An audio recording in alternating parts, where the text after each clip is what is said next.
நேற்று புதுக்கோட்டையில் மறைந்த KRM ஆதிதிராவிடன் அவர்களின் படத்திறப்பு நிகழ்வில் பங்கேற்பதற்காக நான் சென்றிருந்தேன். தமிழக மக்கள் ஜனநாயக கட்சி KM ஷெரீப் அவர்களின் தலைமையிலான கட்சி அந்த நிகழ்வை ஒருங்கிணைத்திருந்தது. அந்த நிகழ்வில் பங்கேற்பதற்காக நான் சென்றிருந்த வேளையில் அந்த அரங்கத்தின் வாயிலில் ஒரு சில தோழர்கள் கட்சியின் நன்மதிப்புக்கு ஊறு விளைவிக்கும் வகையில் நடந்து கொண்டது கவலை அளிக்கிறது.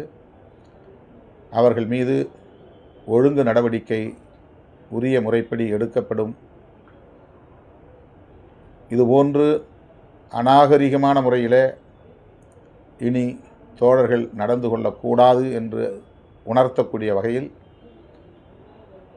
தவிர்க்க முடியாத நிலையில் ஒழுங்கு நடவடிக்கை மேற்கொள்ள இருக்கிறோம் என்பதை தெரிவித்துக் கொள்கிறேன். உட்கட்சி விவகாரங்கள் எதுவாக இருந்தாலும் அதனை முன்னணி தோழர்கள் நாகரிகத்தோடு அணுக வேண்டும். கட்சியின் அதற்கான அவைகளில் விவாதிக்க வேண்டும். அந்த கட்டுப்பாடுகளை மீறுவது என்பது பொதுமக்களிடையே கட்சிக்கு உள்ள நன்மதிப்பை பாதிக்கச் செய்வதோடு கட்சியின் கட்டமைப்பையும் அது சீர்குலைக்கும் என்பதை நினைவிலே கொள்ள வேண்டும்.